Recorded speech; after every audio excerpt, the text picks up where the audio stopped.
Hello student, good morning. और आपको तीसरा टाइप पढ़ाते हैं। परिचित प्रावस्था के कणों के आधार पर या कोलॉइड कणों के आकार के आधार पर, ठीक भाई, परिचित प्रावस्था में कोलॉइड कण होते हैं, ठीक। तो इसके आधार पर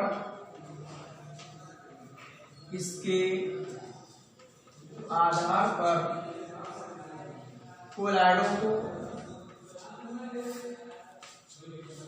3 वर्गों में बांटा गया है। 3 वर्गों में बांटा गया है।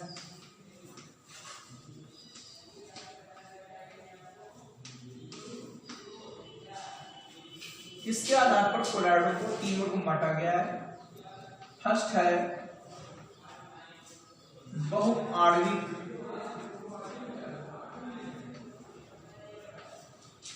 कोलॉइड, बहुआण्विक या लिखते हैं बहुअणु कोलॉइड।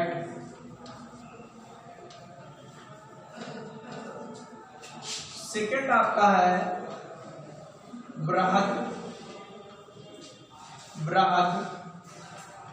आणविक कोलॉइड, या इसे लिखते हैं बृहद आणुक कोलॉइड।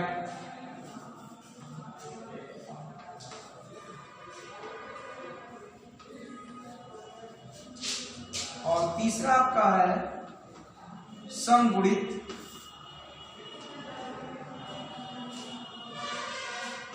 या सहचारी कोलॉइड।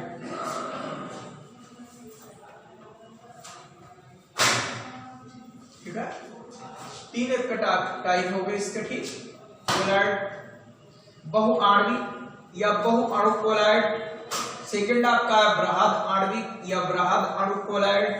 और तीसरा आपका है संगुणित या सहचारी कोलॉइड, ठीक।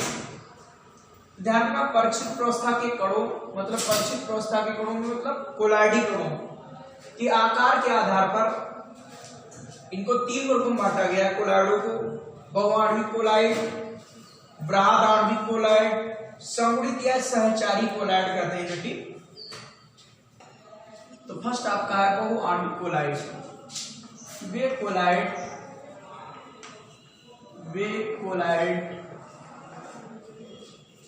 या वे कोलॉइडी पदार्थ बात एक ही चीज है, ठीक है। वे कोलॉइडी पदार्थ या वे कोलॉइड जिनके विलयन में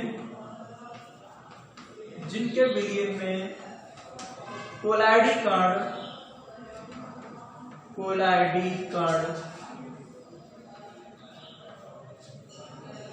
वे कोलॉइड जिनके विलयन में कोलॉइडी कण परमाणुओं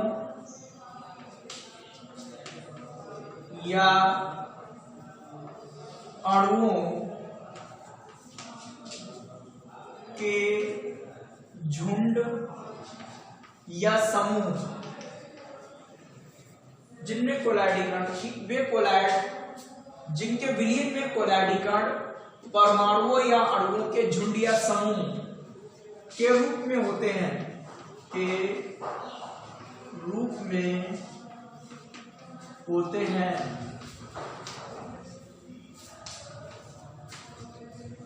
बहुआण्विक कोलॉइड कहलाते हैं, ठीक। बहुआण्विक कोलॉइड कहलाते हैं।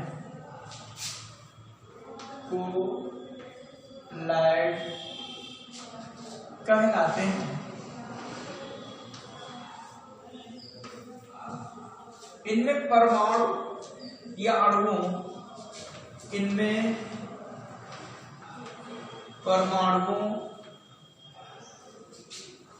या अणुओं के मध्य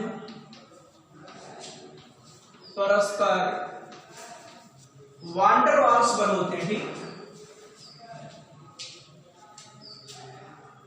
इनमें परमाणुओं या अणुओं के मध्य परस्पर वान डेर वाल्स बल ठीक है। तो इनके परमाणुओं या अणुओं के मध्य परस्पर वान डेर वाल्स आकर्षण बल होते हैं, जहां तक दुर्बल होते हैं, ठीक है।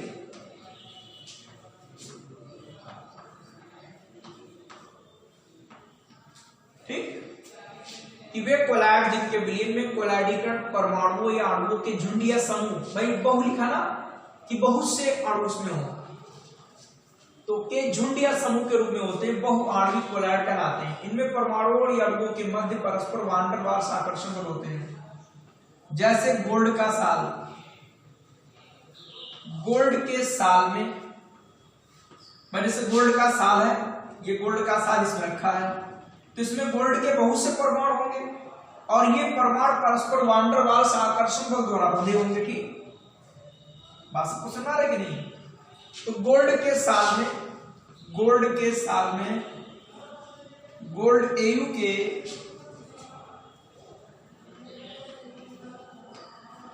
या गोल्ड का साल, ऐसे लिख सकते हो कि गोल्ड का साल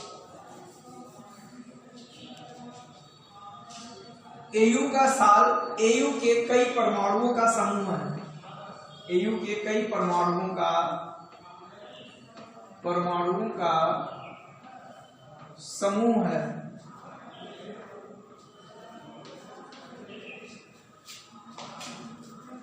एयू का साल एयू के कई परमाणुओं का समूह है। ठीक, बात आपको सुनना है कि बहुआण्विक कोलैड क्या होते हैं, कि वे कोलैड जिनके विलयन में कोलैडीकरण परमाणुओं या अणुओं के झुंड या समूह के रूप में होते हैं। ठीक, बहुआण्विक कोलैड कहलाते हैं। इसमें परमाणु या अणुओं का झुंड होगा, समूह होगा, इसीलिए कहलाते हैं बहु।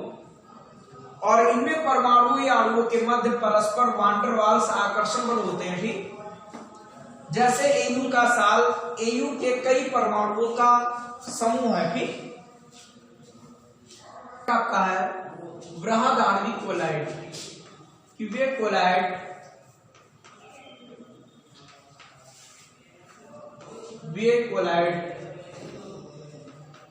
जिनके विलयन में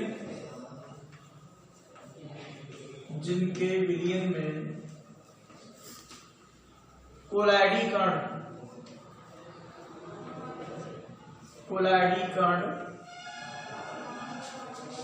बृहद मतलब होता है बड़े, ठीक, बड़े अणु के रूप में होते हैं, बड़े अणु के रूप में होते हैं।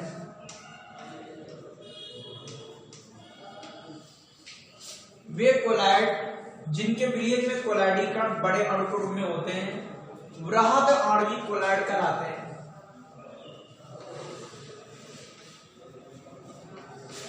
बृहद का मतलब होता बड़े,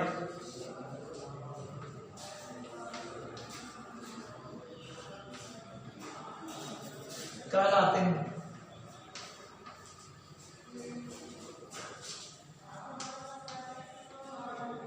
जैसे प्रोटीन, एंजाइम, सेलुलोज आदि आपके प्राकृतिक बृहद आणविक कोलैड है। ठीक, आप लोग जब जेवर पढ़ेंगे तो आप पढ़ाएंगे प्रोटीन, एंजाइम, सेलुलोज, ये बहुत ही बड़े अणु होते हैं। ठीक, बहुत बड़े अणु, इनका अणुभार बहुत अधिक होता है। ठीक, ये उच्च अणुभार वाले आपके जटिल कार्बनिक यौगिक होते हैं। ठीक, प्रोटीन, एंजाइम, तो इसीलिए बहुत बड़े अणु होते हैं। और ये कोलैड, इनका कोलैड विलयन स्थायी भी होता है। ठीक, कि वे कोलैड जिनके विलयन में कोलैडीकरण बड़े अणु के रूप में होते हैं, बृहद आणविक कोलैड कहलाते हैं। जैसे आपका एग्जाम्पल है प्रोटीन, एंजाइम, सेलुलोज आदि। तीसरा आपका है सहचारी संगुणित कोलैड। ये क्या होते हैं कि वे कोलैड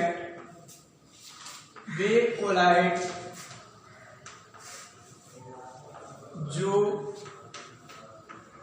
विलयन की कम सांद्रता पर वे कोलाइड जो विलयन की कम सांद्रता पर, ठीक है, साधारण या सामान्यता कुछ भी लिख सकते हो कि वे कोलाइड जो विलयन की कम सांद्रता पर सामान्यतः एक प्रबल वैद्युत अपघट्ट की भांति व्यवहार करते हैं। ठीक,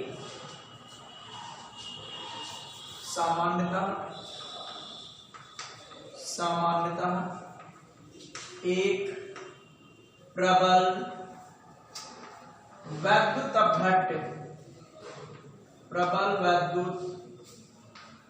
अपघट्ट की भांति व्यवहार करते हैं।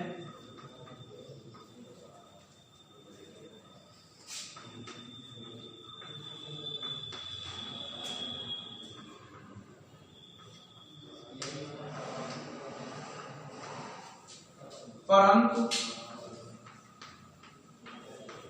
उच्च सांद्रता पर ये संगुणित हो जाते हैं,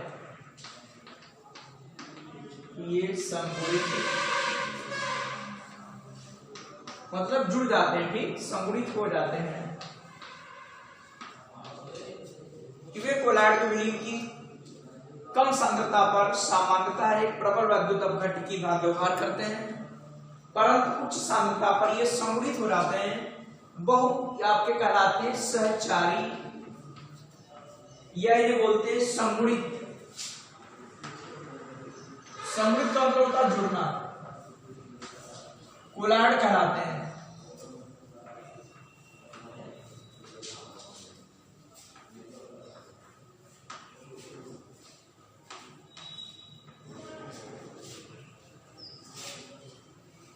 सहचारी या संगुणित कोलाइड कहलाते हैं।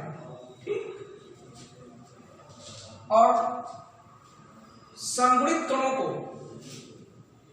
या कोलाइडी कणों के संगुणन से बने समूह को, ठीक, कोलाइडी कणों के संगुणन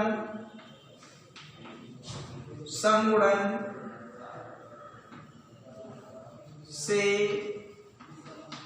बने समूह या पुंज, बने समूह या लिखेंगे ब्रैकेट में पुंज को मिसल कहते हैं। मिसल कहते हैं। जैसे अभी पढ़ेंगे मिसल के बारे में। एग्जाम्पल है साबुन व अपमार्जक।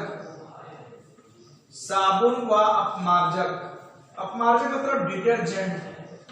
ठीक है, तो आपके सहचारी या संगुणित कोलाइड क्या हुए कि वे कोलाइड जो विलयन की कम सांद्रता पर सामान्यतः एक प्रबल वैद्युत अपघट्ट की भांति व्यवहार करते हैं, परंतु उच्च सांद्रता पर ये संगुणित हो जाते हैं। सहचारी या संगुणित कोलाइड कहलाते हैं। कोलाइडी कणों के संगुणन से बने समूह या पुंज को मिसल कहते हैं। ठीक, जैसे साबुन व अपमार्जक, ये इसके एग्जाम्पल है। तो इसके नीचे पढ़ेंगे आप लोग मिसल और मिसल के निर्माण की क्रिया विधि। ये भी आपका मोस्ट इंपॉर्टेंट टॉपिक है, क्योंकि मिसल पहले आपने पढ़ा था सहचारी या संगुणित कोलाइड। तो इसी के बाद हेडिंग आप लोग डालेंगे मिसल। तो मिसल क्या होता है कि साबुन, थोड़ा बहुत इसके बारे में 10th में पढ़ा होगा आपने। साबुन या अपमार्जक, अपमार्जक क्या होता है? डिटर्जेंट। साबुन या अपमार्जक का किसी विलायक, कोई भी विलायक हो, साबुन या अपमार्जक का किसी विलायक में बने कोलाइडी पुंज को, कोलाइडी समूह या पुंज, साबुन या अपमार्जक का किसी विलायक में बने कोलाइडी पुंज को मिसल कहते हैं। मिसल कहते हैं। मिश्र का निर्माण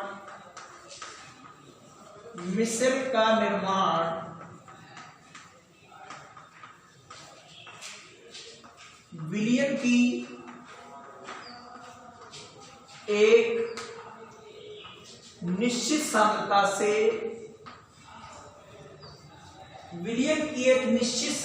से अधिक होने पर होता है। मतलब निश्चित सांद्रता है, उससे अधिक सांद्रता हो जाए तब मिश्र का निर्माण होगा। कि मिश्र का निर्माण विलयन की एक निश्चित सांद्रता से अधिक होने पर होता है। अधिक होने पर होता है। जो मिश्र का निर्माण होगा वो विलयन की एक निश्चित सांद्रता होगी, उससे अधिक होने पर होगा। ठीक। और प्रत्येक मिश्र के लिए फ्लावर लिख सकते हो कि मिश्र का निर्माण विलयन की एक निश्चित सांद्रता से अधिक होने पर होता है और उस सांद्रता को, ठीक है, और उस सांद्रता को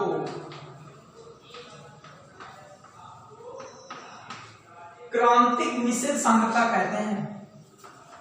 क्रांतिक मिश्र सांद्रता इसे बोलते हैं CMC, क्रिटिकल मिश्र कंसंट्रेशन। क्रांतिक मिश्र सांद्रता इसे बोलते हैं क्रिटिकल मिश्र और कंसंट्रेशन। कि क्रांतिक मिश्र सांद्रता, उस सांद्रता को CMC कहते हैं। प्रत्येक मिश्र के लिए, प्रत्येक मिश्र के बनने के लिए या मिश्र के लिए, प्रत्येक मिश्र के लिए CMC का मान निश्चित होता है। CMC का मान निश्चित होता है।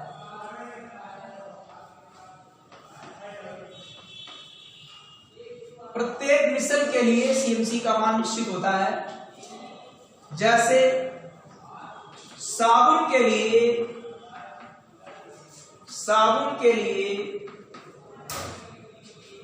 CMC का मान 10⁻⁻⁴ से 10⁻⁻³ मोल प्रति लीटर होता है। मोल प्रति लीटर होता है। ठीक। ये हो गया मिश्र। कि मिश्र क्या है? साबुन या अपमार्जक। अपमार्जक क्या? डिटर्जेंट का किसी भी राग में बने कोलॉइडी समूह को या पुंज को कहते हैं मिश्र। और मिश्र का निर्माण विलयन की एक निश्चित सांद्रता से अधिक होने पर होता है और उस सांद्रता को क्रांतिक मिश्र सांद्रता या इसे बोलते हैं CMC, ब्लैक पेन से लिख देना, कहते हैं। प्रत्येक मिश्र के लिए CMC का मान निश्चित होता है। जैसे साबुन के लिए इसका मान कितना है? 10⁻⁻⁴ से 10⁻³ मोल प्रति लीटर होता है। ठीक। ये कहलाता है आपका मिश्र। और इसके बाद पढ़ेंगे मिश्र के निर्माण की क्रियाविधि। मिश्र के निर्माण की क्रियाविधि, इससे पहले आपने मिश्र पढ़ लिया था और मिश्र के निर्माण की क्रियाविधि।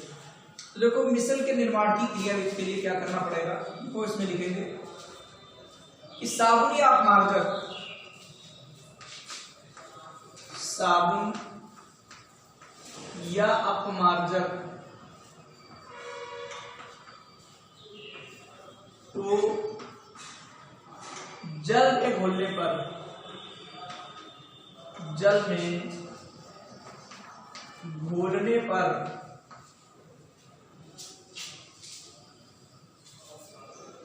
साबुन या अपमार्जक को जल में घोलने पर ये आयनन पर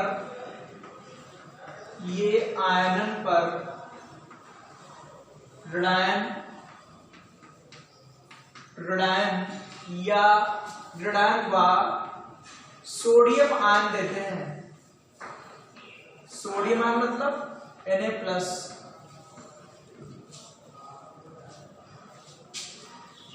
देते हैं। ठीक। साबुन या मार्जक को जल में घोलने पर ये आयरन पर ऋणायन व सोडियम आयन देते हैं। जैसे सोडियम स्टेरेट, सोडियम स्टेरेट ये साबुन है, साबुन में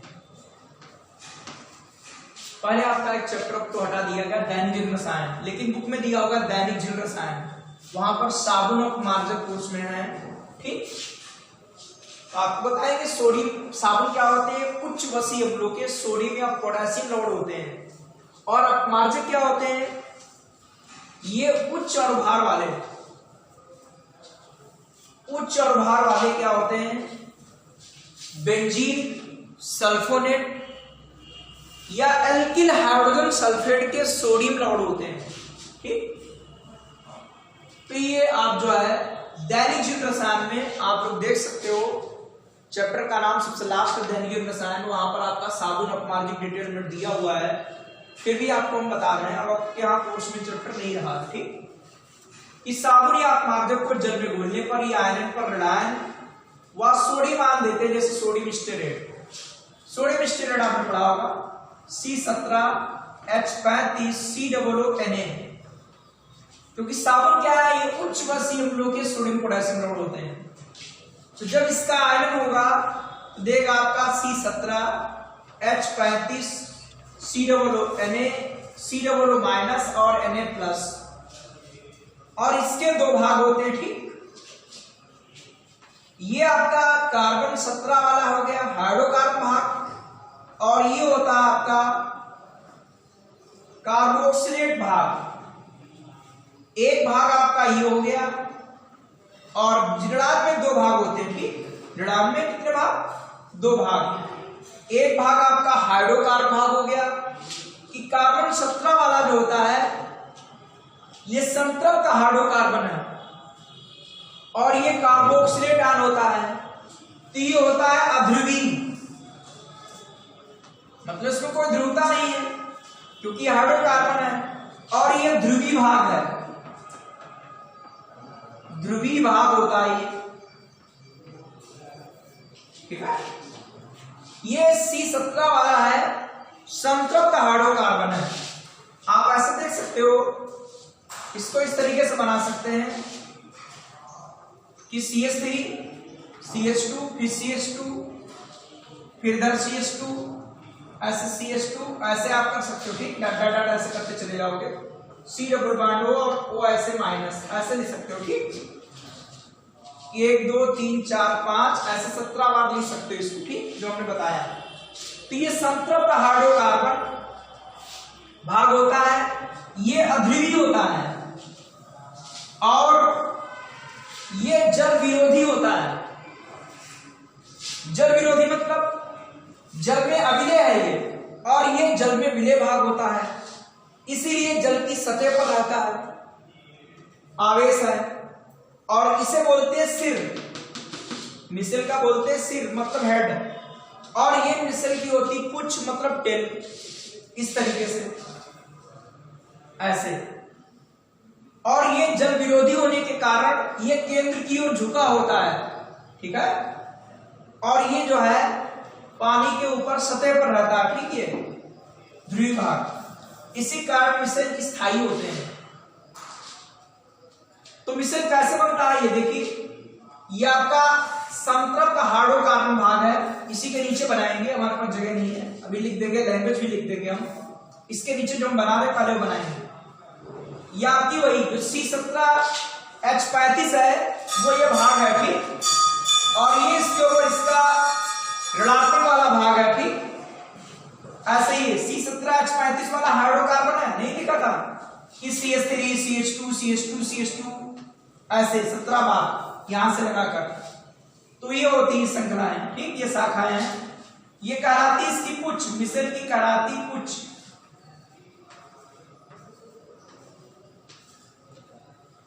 और ये कहलाता मिसल का हेड।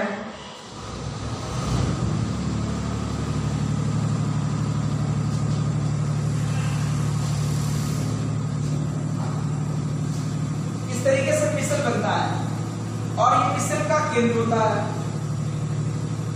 अभी साबुन की शोधन क्रिया पढ़ेंगे, वहां बताएंगे ठीक इसका क्या फायदा है। नीचे लिख देना है साबुन का मिसल, साबुन का मिसल, नीचे आप ऐसे बना लेना ठीक, इसके नीचे लिख देना ये साबुन का मिसल है ठीक। तो ये भाग होता है हेड मतलब सिर, और ये भाग होता कहलाता पुछ मतलब टेल ठीक। ये कहलाया साबुन का मिसल बनता है ऐसे ठीक। तो ध्यान रखना इसमें क्या लिखोगे, साबुन या पाउडर को जल में घोलने पर ये आयरन पर लड़ाएं वह सोडियम आयन देते हैं, जैसे सोडियम स्टेरेट, ये सोडियम स्टेरेट है C17H35 C है। आयन में होगा लड़ाई वाला भाग मिलेगा धनायन, लड़ाई के दो भाग होते हैं, दो भाग, एक C17 वाला जो भाग है वो अध्रुवीय होता है, ये संतृप्त हाइड्रोकार्बन है, ये जल में अभिनय होता है ठीक है।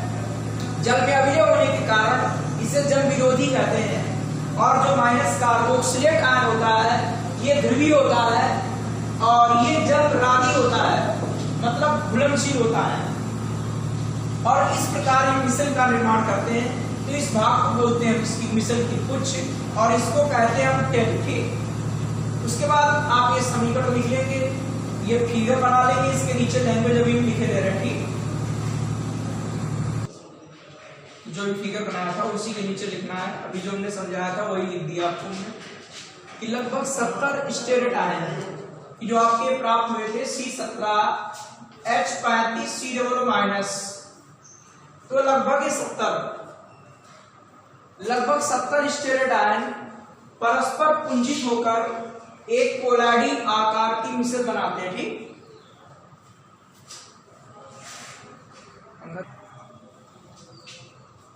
स्टेरॉयड आयन में क्या होता है बताया था, स्टेरॉयड आयन में क्या होता है 17 हाइड्रोकार्बन वाली श्रृंखला होती है, 17 कार्बन वाली हाइड्रोकार्बन श्रृंखला है या संतृप्त हाइड्रोकार्बन श्रृंखला, बात की चीज है ठीक। ये स्टेरॉयड आयन में 17 हाइड्रोकार्बन वाली या कार्बन वाली हाइड्रोकार्बन श्रृंखला है जिसे पुच्छ या टेल कहते हैं। अभी हमने बताया था ये पुच्छ या टेल कहलाती थी, जिसके सिरे पर ध्रुवी ये वाला समूह होता है, ये बताया था ऊपर माइनस जो लिखा है, इसे सिर या हेड कहते हैं। और मिसल के बनने में हाइड्रोकार्बन कुछ जल में अभिनय होता है, बताया था जल में अभिनय होता है ठीक। और जल में अभिनय होने के कारण केंद्र की ओर झुकी रहती है ठीक, जो इसकी पुच्छ है वो केंद्र की ओर झुकी रहेगी, जिसे जल विरागी मतलब जल विरोधी, जल में विलय नहीं है, तथा ध्रुवी विधायक जैसे जल में घुलनशील होता है ठीक। जो ध्रुवी भाग है, ध्रुवी भाग लिखेंगे यहां पर ठीक है। यह आपका जो ध्रुवी भाग है कि ध्रुवी भाग तथा ध्रुवी भाग विधायक जल में घुलनशील होता है, अर्थात यह जल रागी है। कौन? जो ध्रुवी भाग है वो ठीक है। तथा ध्रुवी भाग जो है विधायक जल में घुलनशील है अर्थात जल रागी है, तथा ध्रुवी भाग ऊपर की ओर जल के संपर्क में रहता है। ये बताया था मैंने आपको मिसल बनाकर, इसीलिए ऊपर बना दिया और नीचे लिखाया है ठीक है। ये इसकी पुच्छ है और ये सिर, ये जल के संपर्क में रहता है, ये जल है तो जल के सतह पर ये रहेगा सब ठीक। जो आपका आवेश वाला भाग है ये जल के सतह में रहेगा। तो ये आपकी हो गई मिसल बनने की क्रिया विधि। इससे पहले पढ़ाया कि मिसल क्या होता है, फिर मिसल बनने की क्रिया विधि, आपको समीकरण बताया, फिगर बनवाने या ऐसा फिगर बनाना पड़ेगा, उसके बाद आपको ये लिखना पड़ेगा। एक बार फिर समझ लीजिएगा कि आप कैसे लिखेंगे कि लगभग आपके 70 स्टेरॉयड आयन क्या होंगे, परस्पर पुंजित होकर कोलाडी आकार की एक मिसल बनाएंगे। तो जो हमारा स्टेरॉयड आयन है इसमें होता क्या है कि जो 17 कार्बन वाला भाग हाइड्रोकार्बन भाग होता है, 17 हाइड्रोकार्बन श्रृंखला जो होती है, इसे बोलते हैं मिसल की पुच्छ मतलब टेल कहते हैं ठीक।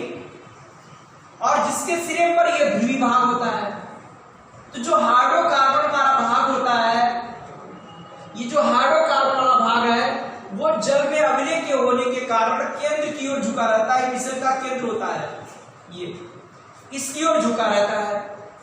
तो ये जल में अभिनय होने के कारण इसे बोलते हैं जल विरागी मतलब जल विरोधी कहते हैं। और जो ध्रुवी भाग होता है ये ध्रुवी भाग हमारा है, ये जल में विलय होता है अर्थात जल रागी होता है, ठीक। और ये जल के सतह पर संपर्क में रहता है ऊपर की ओर, ठीक। तो इस प्रकार मिश्रण के निर्माण की क्रिया विधि हो गई। समीकरण के बाद फिगर बनाएंगे और इसके बारे में लिखेंगे, ठीक।